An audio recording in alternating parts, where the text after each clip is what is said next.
Good evening, Internet. On Friday, I made a mistake. I was promoting 8 Films to Die For, which I still think is a great idea, but I was supposed to promote Screamfest.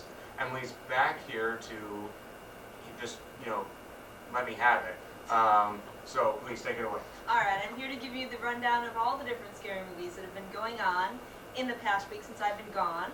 The main thing I'm going to promote here is Screamfest. They're in their 15th year. This fest has discovered things like Paranormal Activity, Trick or Treat. This year they just did a screening of the Tales of Halloween.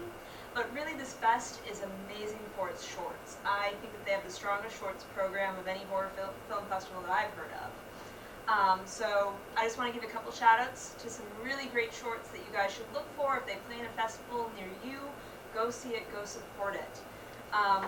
The first one is one of these student shorts, actually, which was phenomenal, called Massacre in San Jose, directed by Edgar Nito. This film did not look like a student film at all. It was wonderfully shot. It had these slow motion things. It's basically about an old man who, this drug cartel comes in and wants to steal his home and his land, and he just puts up a one-man fight.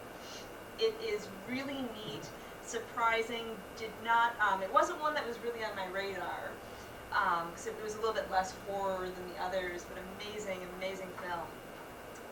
Next I want to give a shout out to Willa. This is a short from Germany, directed by Helena Hufnagel. Yeah, no, I really butchered that one. Based on a Stephen King story, probably one of his $1 babies. I'm so glad that's still happening. Yeah, and this one's just another amazing one. It has this great sequence on a train. It's a pretty, you can tell where the story's going. People wake up in a train station, don't know how they got there, and they have to be there for the train, and they'll be stuck there forever. Really fun. And the last one I just want to give a little shout out to is a U.S. short called Market Street, directed by Carlos Baena. Another really fun one, scary, very dramatic. On a seemingly ordinary commute in San Francisco, a woman finds herself on a journey of terror aboard a mysterious streetcar. Sounds like San Francisco. Yeah, so Screamfest, really cool. It goes on through Thursday, so by the time you see this on Wednesday, you'll still have a chance to go see the premiere of Paranormal Activity Ghost Dimension. That's what we're closing out the festival with. And then since you promoted Horror Fest 8 Films to Die For, I did go see at least one of those, Lumberjack Man. I would highly recommend it. It was, if you like just corny, over the top, that is Lumberjack Man. Did you wear plaid? No, but I should have. Not Actually, fan. but afterwards we did go out for a pancake breakfast. It's about Lumberjack pancakes. well, yes, it's about a killer from beyond the grave who terrorizes a Bible camp, all while pulling along a gigantic skillet with pancakes. And when he kills them, he uses the people's blood as syrup. That sounds awesome. I want to see that. That It's is really fantastic. amazing. I don't know. I did not get to see the other films because it was really limited this year. Not like in their past things when they were open for a lot longer and playing a lot more screens. But that was definitely a solid film. All right. Yeah. Interesting film. Well, the question is, are any of those rewatchable today? Because we're talking about the website 538 did a big survey of what are the most rewatchable movies. The top 25, according to those surveyed, going to count up as one should. Starting at number 25, The Avengers, which was tied with Caddyshack, both with 18 votes. Next up is Pride and Prejudice. They didn't specify if it was the 2005 one or if they counted miniseries. I'm going to go, since it was films, we're probably talking 2005, which good choice. Next up is Goodfellas. No bias there. No bias whatsoever. The people know. Absolutely Next up is Goodfellas. Following that, Finding Nemo and Star Trek were tied at number 21. Another tie, The Notebook and The Matrix, which I don't know if you can get two films more diametrically opposed. Following that, Casablanca, Pretty Woman, The Lion King, Pulp Fiction tied with Titanic. Again, what's with the two movies tied that are completely opposite of each other? Dirty Dancing, Grease, and Forrest Gump are tied at 11. Then the top 10, It's a Wonderful Life, Harry Potter, there was no distinction between them, so it's this series. The Shawshank Redemption, which should be right. Princess Bride, It's a little hard to watch. You have to be kind of in a certain mood, but I like Shawshank. Princess Bride and The Godfather tied at 6. What? And then the top 5 are Gone with the Wind, Lord of the Rings, Sound of Music, Wizard of Oz, and Star Wars. Sorry, I puked in my throat there. So you want to take it from here? You have obviously a very Who guttural reaction.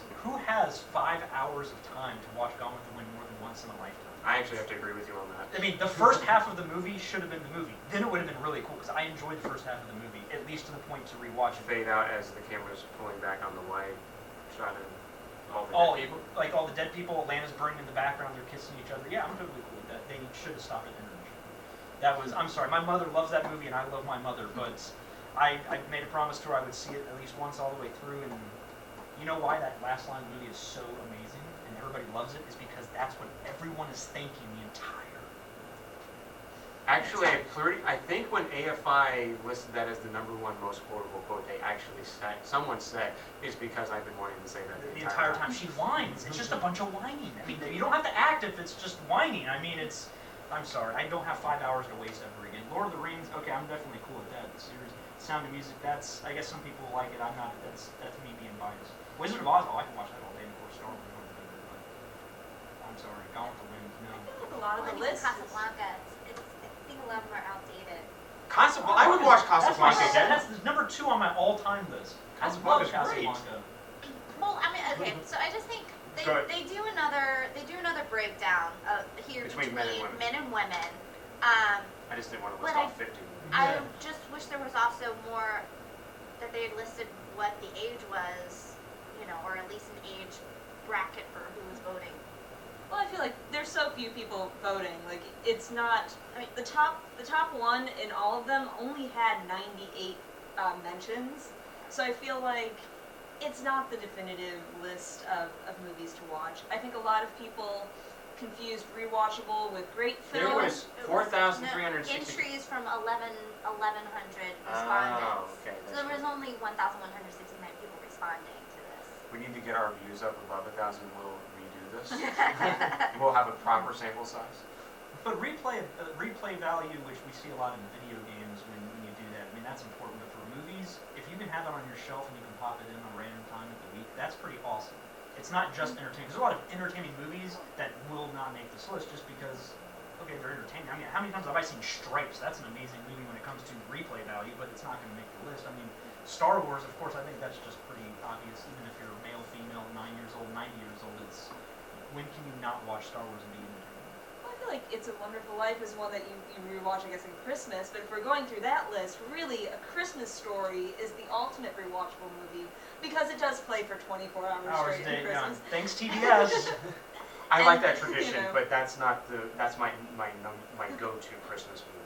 No, it's For me, it's a Wonderful Life. Closely followed by Don't Home ask Alone. my father though. I love you, Dad, but he thinks that It's a Wonderful Life, for many reasons, is one of the worst movies. And I was like, what are you talking about? He says, first off, it's black and white. Secondly, it's totally. You've called out Just both your parents. I know. It's how do they make I'm me? gonna send this to your parents. And they're the ones to blame for me being here because of showing me Back to the Future and Star Wars at such a young age. I blame them for all my How is success. Back to the Future not on this list? Oh, Back to the Future is one of the most rewatchable movies. Sure. It wasn't even in the Man, or none the of the top 25 for. There's another Christmas movie, Die Hard. Well, and look, and you've got Love Actually on this side, so. I guess I like Christmas Love movies are Actually. just rewatchable, is what we're learning from this list. Like Krampus is going to be a classic. It's gonna. I am excited to see that. I need to see that. Yes, please. Yeah, but I feel like too, whenever you're pulled for these things, it's so hard to pick, to come up with all the different movies out there, like Back to the Future, they just got the names that are out there. All of these are super recognizable names. Rewatchable movies should be. I can't believe, and it's not. I have nothing against Pride and Prejudice. I'm saying I just can't believe that made the list based on the polling qualification. Again, we're talking. I don't know if this is the right. Even biased me is surprised. Exactly. Yeah. Even biased you is surprised. I don't know. I still have know watched. that many I have people that watched like it 3 or 4 Prejudice. times. But see, mine would be Ocean's 11, GoldenEye, and Those are very genre specific. Not everybody enjoys heist. Not everybody enjoys. I know, but I'm genre. just saying, if I voted Ocean's 11, that movie is so fun. Heist movies, I think, would do well on a replayability, unless it's in like Shyamalan twist. I mean, I don't know if that would definitely have the same effect. But heist movies should, because it's adventure. Adventure is what pulls people. Suspense should be on it without being Jurassic non-scary Park. suspense. Jurassic Park is a great spectacle to watch. I'm surprised that The Lion King made it as opposed to Beauty and the Beast. I agree with that statement. Or Aladdin. Or Aladdin. Oh, I've watched Aladdin so many times. Even the second and third one, I love Aladdin. Oh man, oh man. Yeah, I just thought that was an interesting one. Cause Lion King. I would take that over Finding Nemo any day of the week. Yeah. Where's Wall-E? Well, I want to see Wall-E's another one of those specific movies. Like if you're not into no dialogue and not into. Yeah. I'd say I would totally. But watch Wall-E. Ocean's 11 was a huge hit, though. So even though that's genre specific, it's very much a heist movie. A lot of people watch that over and over movies again. should be more on the list. E.T., but I know a lot of people are anti-E.T. because they're anti-good aliens. That's a thing, actually. I know it's very, very creepy. I've met there's plenty of people in Palm Harbor, Florida. Shout out Palm Harbor, Florida, represent. They do not allow. Right now. They're representing very poorly because I know a lot of people that I went to high school with. They were like, my parents will not let me see E.T. because aliens should not be contrived as this good thing. Like aliens come here for good. I'm like, what are you and who are your parents? I don't want to start Oh, something. no. High school is weird. They were very weird. I think there is an age range here because you have the Avengers, but you also have Casablanca. So I think your age range is probably My actually grandfather watches well. both. He likes Avengers and he likes Casablanca. I support your grandfather, in this, Grandfather's but I don't know amazing. how That's a many. third family member I've dropped into this episode. But that was a good comment, though. So And my grandfather's you. 74 and a half I years old. but that's one person. I don't know how many people are out there that. I mean, just think about what we were talking about the other day. There's a lot of young people out there who are probably seeing the Avengers thing who thought that the Martian was a true story and also didn't know that the Titanic was a real story. Okay, so here's So- the thing is that the Titanic tells you it's that should be obvious, but at least But the it Martian wasn't. says It based wasn't. on novel. The very open based on novel by. How do you Novels miss can that? be nonfiction too. Fair point. Then Autobiography there. So Yeah, but they're like, those who people would've probably left wouldn't. it based They on would a not true be story? aware of the fact that there was a movie called Casablanca. So Sorry. I think that the age range That actually is bothers me. well So I didn't do that. diverse here. I just looking at those, I'm getting the feeling that there was a diverse age range. Well, I feel like having the younger kid things on here too, though. Like not that I'm a parent, but I know that a lot of people are. And when your kid watches the same thing 50 times in a row, if it's something that you can stand to have on, that's pretty good. That means Yeah, we it's did a that with pretty Tarzan. rewatchable- My brother was really big on Tarzan, and we did that with Tarzan because the Disney Tarzan, because that was the thing. He watched it constantly, and if you could sit through it, it's fine, you know. Yeah. It works, but I don't know. I would really have to see. They should really put out. This is our demographic range. This is what we're doing because that list is all over the place. Which again goes to my point that I think all age ranges, they should be, all age ranges should be hit. But it does lead to some interesting, especially like I mentioned before, the ties. I'm just like, whoa. So what is everybody down here like most rewatchable film or two Star Wars films? and Back to the Future, and that's not biased. That's unbiased. Are we allowing two? You asked the question. Okay. Yeah, we can allow two or three, Star you know, Wars. whatever, just the top handful if you need to. Goldeneye and Ocean's 11. Honestly, probably the film I have rewatched the most times is The Princess Diaries. After school, you know, Okay, that's when that we works. pop in. It's a cute story, coming of age story. Yeah, I think right now the ones that I know I've watched a million times, there's a really bad movie called Satan's Little Helper, which is the funniest thing. Okay, as Fun I is love your movie. answers to all the questions. They're Well, all I always out there. The thing is, when I really count, and I think I've seen it at movie night probably 20 times over since I started movie night in 2006. Like it's our most watched movie there because it's ridiculous. I really like House Sitter with Goldie Hawn and Steve Martin. That's just one that you can just put on, and you don't have to really. I don't know. It's a good one to have on the background and stuff is going on, and I still laugh every time. Switch Today's Back to the the day. Future shirts, by the way. I did, because, okay, thank you to Shirt Punch. This is like the best shirt ever. Okay, so for those who are not aware, how Today's you're the day. not possibly aware, today is October 21st, 2015, and for those who were born under a rock, okay, there's two major events that happen on this day. Dr. Emmett Brown took Marty McFly to the future, and we have one of the most prophetic visions of the the United States in cinema history, where almost everything in that movie Robert Zemeckis and Bob Gale had put on the screen have come true.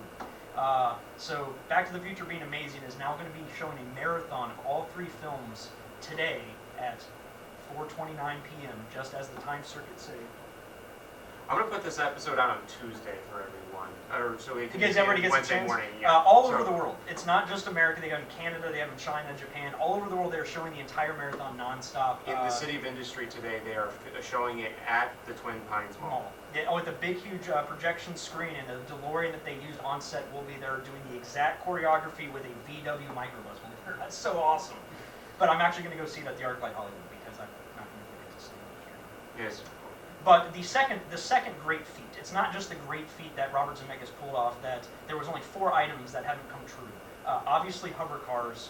Let's not hold our breath. That's not going to upset me at all. If Princess Diana was still alive, Queen Elizabeth has already announced that, has denounced Charles from getting the throne. So if she was alive, then she would be queen upon Queen Elizabeth passing. So we do not have a female president in the United States. However, there's enough whining and moaning in the current administration that I think that would probably qualify. So that doesn't upset me either. The thing that really gets to me, especially if you're a sports fan, is the prediction of the end of a 107-year drought. The 107-year drought of the Chicago Cubs marks the end of any professional or amateur organized sporting event anywhere in the world. No one has ever gone 107 years without. Let's just for a moment think about October 1908. Okay, there was no radio for you to hear the Cubs lose. There was no TV for you to see the Cubs lose their games. They have played 15,000 regular season games and have lost more than 50% of them. George Burns lived to be over 100. He was alive and died before the chance to see the Cubs win a World Series.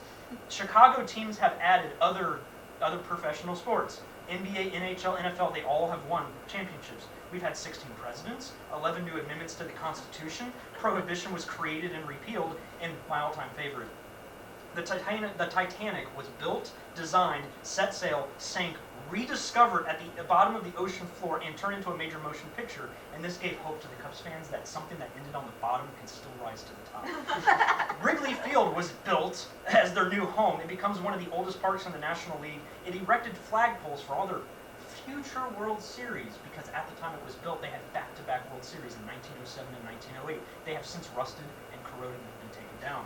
40 Summer Winter Olympics have come and gone. 13 baseball players have won the Triple Crown. Many thanked Cubs pitchers for giving them that. The White Sox, the other Chicago team, have won numerous championships. We also had 45 stars on our flag. We did not have Alaska, Arizona, Hawaii, Oklahoma, and New Mexico. That is just saints. And so 1908 was a long time ago. And if the Cubs presently will be playing the New York Mets and the NLCS, if the Cubs happen to win, they have been to the World Series in 1945, but they lost in a 4-game sweep. It's just big news. You may never, ever see this happen again. Somebody ending a drought. Halley's Comet passed the Earth twice. And some people don't even live to it. Total civilizations have been torn down, rebuilt, and steamrolled all over again, and the Cubs didn't have one World Series. That is the one constant in time. So for Robert Zemeckis to say this could happen, and the off chance that in 2015 the Cubs are vying for a spot in the World Series, they've already beaten the #1 and #2 team in the playoffs, I would wait to see that to happen. That would be amazing. I think Robert Zemeckis is a prophet, and everything that he does is gold. Well, And on that, you didn't mention all the stuff that he did get correct. Oh yes, we have fax machines. We have thumbprint for identification for both entrance and FaceTime. doors. We have FaceTime, picture-in-picture. We have hydrated food. We do have hoverboards. Tony Hawk rode a hoverboard at the beginning of this year. Not much, but Not much. It's It there. still works, and he says it's a totally different experience because you get no friction, you get no pushback on you from the Earth's gravitational pull. The one thing I think is cool is that Nike will be making auto velt shoes and size-adjusting shirts that will be out at the end of the year for Christmas, which I think is the best time to market it. So even if it's not out before October, that's fine. There are 14 other Major League Baseball teams that have been added, so the reason the World Series hasn't been played yet is because we have more teams to play. Close enough for me. I'm not really. I just think it's when you talk 107 years, there's total generations of family, including Harry Carey, the world famous announcer for the Cubs. They never got the chance to see that happen.